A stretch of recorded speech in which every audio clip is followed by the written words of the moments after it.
Episode की शुरुआत में दिखाते हैं कि सूरज निकलने वाला होता है और यांग जाकर प्रैक्टिस शुरू कर देता है, लेकिन तभी अचानक उसके पीठ में दर्द होने लगता है और उसका बॉडी भी काफ़ी ज़्यादा थक चुका होता है और वो अभी तक सिर्फ 6 पाल्म का 3 स्टेप ही किया होता है और उसका ये हालत होने लगता है, जो कि पूरे टेम्पर्ड बॉडी इंस्ट्रक्शन का 1% भी नहीं होता है और उसे कंटिन्यू करने में काफ़ी ज़्यादा डिफिकल्टी होने लगती है। लेकिन वो फिर भी हार नहीं मानता है और वो किसी तरीके से उसे कंटिन्यू रखता है और कुछ देर के बाद उसका आधा घंटा पूरा हो जाता है और वो अपना काम करने जाने लगता है। लेकिन तभी अचानक वो टेम्पर्ड बॉडी के 3rd लेयर को ब्रेक थ्रू करके लेयर 4 में पहुंच जाता है। ये देखकर वो काफी ज्यादा खुश हो जाता है और कहता है कि जो काम पिछले 3 सालों में नहीं हुआ वो सिर्फ 30 मिनट में हो गया। लेकिन तभी अचानक उसके बॉडी से उसका सभी इम्प्योरिटी निकलने लगता है। यांग ये सब पहले ही एक्सपीरियंस कर चुका होता है, लेकिन इस बार कुछ ज्यादा अमाउंट में निकल रहा होता है जिससे उसकी उम्मीद बिल्कुल भी नहीं होती है। अपना अचीवमेंट देखकर वो काफी ज्यादा खुश और मोटिवेट हो जाता है और झाड़ू लेकर अपना काम करने चला जाता है और हमेशा की तरह मास्क वाली लड़की उसे देख रही होती है और वहीं पर यांग सोच में इतना ज्यादा खो चुका होता है कि वो एक ही जगह पर 1 घंटे से झाड़ू लगा रहा होता है। तभी कुछ डिसाइपल आकर उसे पूछने की कोशिश करते हैं कि तुम्हें क्या हो गया है, तुम एक ही जगह पर 1 घंटे से झाड़ू क्यों लगा रहे हो। ये देखकर वो लड़की भी हंस रही होती है और कह रही होती है कि कितना बड़ा वियर्डो है। वहीं पर यांग किसी का भी कोई भी बात नहीं सुन रहा होता है और वो सोच रहा होता है कि ब्लैक बुक का टेम्पर्ड बॉडी वाला टेक्निक रियल प्रूफ हो गया है, लेकिन मैं सिर्फ 30 मिनट ही प्रैक्टिस कर सकता हूँ, अब आखिर में पूरे दिन क्या करूंगा। तभी वहाँ पर एक दूसरा डिसाइपल दौड़ते हुए आता है और वो गलती से यांग से टकरा जाता है और वहीं पर गिर जाता है। ये देखकर यांग पूछता है कि क्या तुम ठीक हो ना। वो कहते हो तुम ज्यादा चिंता मत करो और सोचता है कि ये यांग इतना ज्यादा स्ट्रॉन्ग कैसे हो गया, इससे टकराने से ऐसा लगा जैसे कि मैं कोई दीवार से टकराया था। इतना सोचकर वो जल्दी से जाने लगता है। ये देखकर यांग उससे पूछता है कि तुम इतने जल्दी में कहाँ जा रहे हो। वो कहता है मैं कंट्रीब्यूशन हॉल में जा रहा हूँ और कहाँ जाऊंगा। तभी यांग को याद आता है ओ हाँ, आज तो महीने का 8वां दिन है। महीने के 8वें दिन को कंट्रीब्यूशन हॉल सभी डिसाइपल को उनका कंट्रीब्यूशन पॉइंट रिलीज करता है, इसलिए आज का दिन पूरा का पूरा भरा होता है। वहीं पर झाड़ू लगाने से यांग को सिर्फ महीने का 10 पॉइंट ही मिलते हैं, लेकिन पिछले महीने वो 6 बार चैलेंज किया गया था और एक हार का 1 पॉइंट डिडक्ट कर लिया जाता है,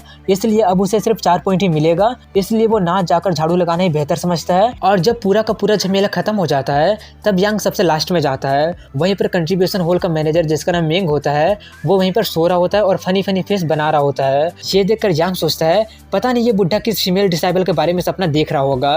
ये सोचकर वो उसे उठा देता है। उसे देखकर वो कहते हैं ओ तो तुम हो, ये बोलकर वो उसे घूरने लगते हैं। ये देखकर वो पूछता है क्या आप मुझे ऐसे क्यों घूर रहे हैं। वो पूछते हैं कि आज तुम सुबह में क्यों नहीं आए थे। यांग कहता है सुबह में कुछ ज्यादा भीड़ था इसलिए मैं अभी आया। मेंग कहते हैं कि तुमने मेरा कितना अच्छा सपना बर्बाद कर दिया, क्या तुम्हें अपने एल्डर का रिस्पेक्ट करना नहीं आता है। तभी यांग उनसे वही मांगता है जो हमेशा आकर मांगता है, इसलिए वो हमेशा की तरह उसे 10 सिल्वर पीसेस दे देते हैं। उसे लेकर वो पूछता है कि अब मेरे पास कितना कंट्रीब्यूशन पॉइंट बच रहा है। वो कैलकुलेट करके बताते हैं कि अब तुम्हारे पास सिर्फ 12 कंट्रीब्यूशन पॉइंट ही बच रहे हैं।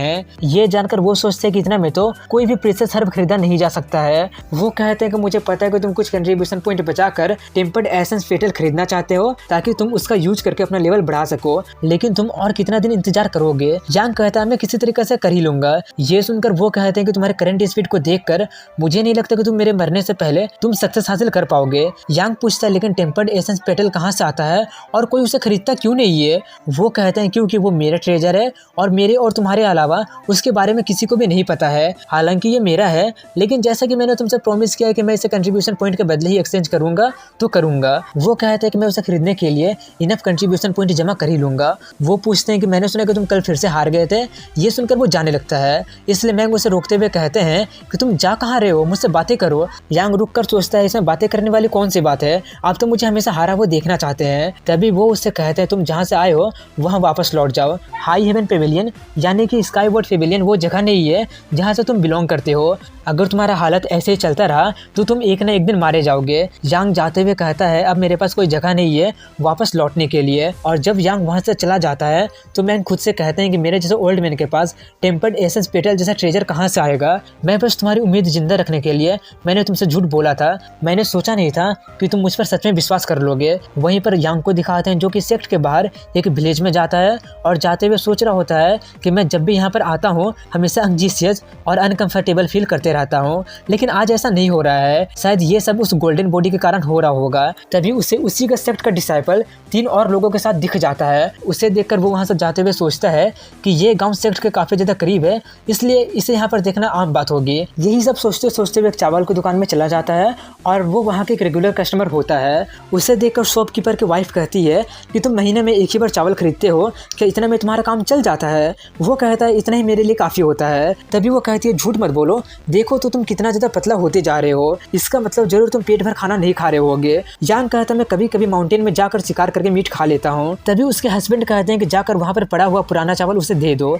यांग मना करने की कोशिश करता है, लेकिन वो कहती है वैसे ही इन राइस में इंसेक्ट ग्रो होना शुरू हो चुका है, इसलिए अब वो बेचा नहीं जा सकता है। ये सुनकर उसके पास थैंक यू बोलने के अलावा और कुछ बोलने के लिए नहीं होता है, और वो सोचता है कि जब भी मैं यहाँ पर आता हूँ ये लोग कोई ना कोई बहाना बनाकर मुझे और चावल दे ही देते हैं, और वो सभी चावल काफी अच्छे भी होते हैं। उसके हस्बैंड कहते हैं कि अकेला रहना काफी ज्यादा मुश्किल होता होगा ना, अगर तुम्हें कभी भूख लगेगी और तुम्हारे पास खाने के लिए कुछ भी नहीं होगा तो तुम हमारे पास आ सकते हो, हमारे पास ज्यादा कुछ तो नहीं है लेकिन हमारे पास चावल है। तभी वहाँ पर 2 पर्सन आते हैं और वो वर्कर को मारकर गिरा देते हैं और चिल्लाने लगते हैं कि आखिर यहाँ का ओनर कौन है। उसके हस्बैंड कहते हैं क्या हुआ, मैं हूँ यहाँ का ओनर। वो बंदा चिल्लाते हुए उन पर इल्जाम लगाने लगता है कि तुम ब्लैक हार्टेड ओल्ड मैन, तुमने मेरे भाई को जहरीला चावल बेच दिया है, तुम्हारे ही चावल खाने से मेरा इतना ताकतवर भाई इतना ज्यादा कमजोर बन गया है, तुम पैसों के लिए इतना नीचे कैसे गिर सकते हो। ये सुनकर वो काफी ज्यादा हैरानी से कहता है ये तो इम्पॉसिबल है, लेकिन वो बंदा उसका बिना कोई बात सुने उस पर चिल्लाना जारी रखता है कि इसने कल तुम्हारी दुकान से कल राइस खरीदा था और आज खाया था, और खाने के बाद ये सब हो गया, वो तो अच्छा हुआ कि मैंने नहीं खाया था।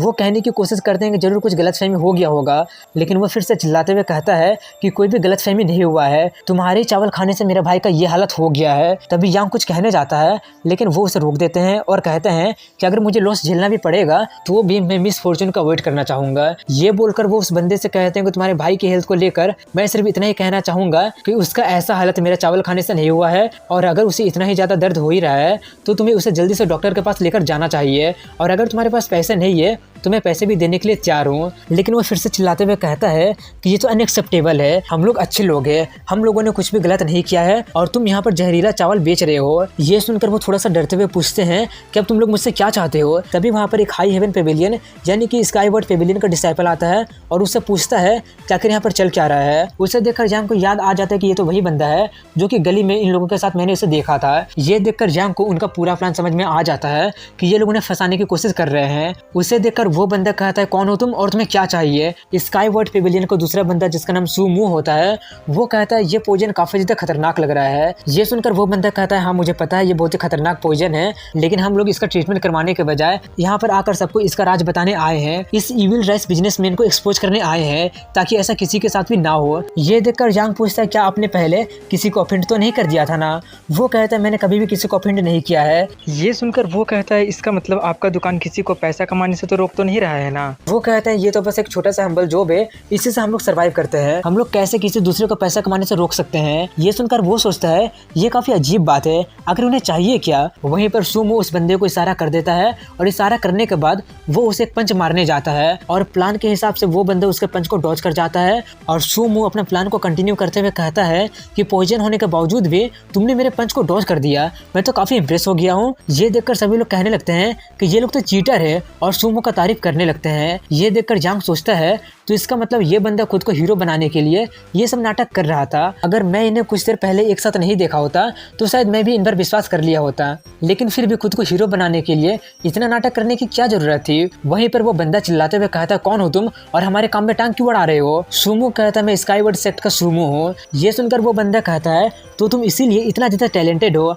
आज तो हम लोग हार मान ले रहे हैं लेकिन हम लोग तुम्हें नहीं छोड़ेंगे। ये बोलकर वो लोग जाने लगते हैं। ये सुनकर यांग सोच रहा होता है कि उनका कन्वर्सेशन कितना ज्यादा स्क्रिप्टेड है, बिल्कुल साफ साफ पता चल जा रहा है। तभी वो लोग वहां से जाने लगते हैं। ये देखकर यांग सोचता है अगर हम लोग उसे ऐसे जाने देते हैं तो सुमो का प्लान तो सक्सेस हो जाएगा। ये सोचकर वो सबसे कहता है कि हम लोग उसे ऐसे जाने नहीं दे सकते हैं, अगर हम लोग उन्हें ऐसे जाने देते हैं तो आज उन लोगों ने अंकल हे का राइस शॉप को बदनाम करने की कोशिश किया है, कल किसी और के शॉप को बदनाम करने की कोशिश करेंगे। ये सुनकर पूरा का पूरा भीड़ भी कहने लगता है हाँ वो बिल्कुल सही बोल रहा है, हम लोग उसे ऐसे जाने नहीं दे सकते हैं, इन्हें तो सबक सिखाना ही पड़ेगा। ये सुनकर सुमो थोड़ा सा घबरा जाता है। तभी यांग सुमो से कहता है वो कहावत तो याद है ना कि अगर अच्छा दिखावा करना चाहते हो तो अच्छा करना भी पड़ता है, क्यों ना हम दोनों मिलकर उन दोनों चोर को पकड़ लेते हैं। मैं भी स्काईवर्ड सेक्ट का एक डिसाइपल हूँ और मैं वहाँ पर 3 सालों से हूँ, इसलिए हम लोग और ज्यादा टाइम बर्बाद नहीं करते हैं और जल्दी से उन दोनों को पकड़कर मिस्टर हे और पूरा विलेज को न्याय करवाते हैं। ये सुनकर सभी लोग कहने लगते हैं कि हाँ ये बिल्कुल सही बोल रहा है, ये तो पक्का स्काईवर्ड सेक्ट का ही डिसाइपल है। ये सब सुनकर सुमो का दिमाग काफी ज्यादा खराब होने लगता है।